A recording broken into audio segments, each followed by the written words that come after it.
Tahukah kamu jika di Sungai Amazon, hidup belut listrik atau electric eel, salah satu hewan paling keren dan berbahaya di dunia air tawar. Mereka hidup di sungai-sungai Amazon dan Orinoco, di air keruh dan rendah oksigen, makanya mereka sering naik ke permukaan untuk menghirup udara. Ukuran belut listrik sekitar 1 hingga 2,5 meter panjangnya, dengan berat bisa sampai 20 kg. Bayangin aja, panjangnya bisa lebih dari tinggi orang dewasa. Mengapa dia bisa menghasilkan listrik?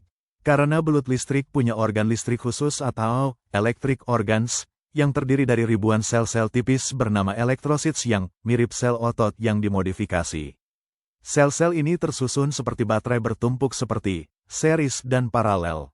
Organ ini mengambil energi dari ion natrium dan kalium, mirip cara sel saraf bekerja, lalu disinkronkan oleh sistem saraf supaya semua sel menembak listrik bersamaan. Lalu berapa voltase dan kekuatannya? Rata-rata belut ini bisa menghasilkan listrik 500 hingga 650 volt dan rekor terkuat adalah 860 volt dari Electrophorus voltai, yang merupakan spesies baru di Amazon dataran tinggi. Ini artinya hampir 4 kali lipat voltase listrik rumah di Indonesia yang hanya 220 volt. Energi total persengatan tidak terlalu besar, karena durasinya pendek, tapi cukup untuk melumpuhkan mangsa atau mengusir predator, tapi jarang mematikan manusia dewasa. Meski demikian bisa sangat sakit dan berbahaya kalau kena sengatan berulang. Electrolocation pada belut listrik, genus Electrophorus, adalah kemampuan melihat atau mendeteksi lingkungan sekitar menggunakan listrik, mirip seperti sonar pada lumba-lumba atau echolocation pada kelelawar, tapi pakai medan listrik alih-alih suara. Ini sangat berguna di habitat Amazon yang airnya keruh, gelap, atau penuh tanaman, di mana mata biasa sulit dipakai.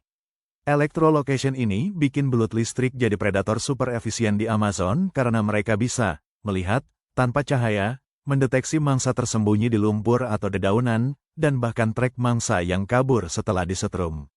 Super power biologis yang bikin mereka salah satu hewan paling adaptif di air tawar. Selama ini mungkin banyak orang menganggap bahwa belut listrik menggunakan listriknya hanya untuk menyerang ataupun mempertahankan diri, padahal tidak demikian. Nyatanya belut listrik kerap menggunakan listriknya sebagai cara untuk melakukan navigasi secara efektif, sehingga bisa bergerak dengan aman. Intinya, belut listrik ini masterpiece alam untuk bertahan hidup di Amazon, bukan power bank biologis. Kalau ketemu di alam liar, mending jaga jarak ya, karena sengatannya bisa bikin kamu joget nggak karuan.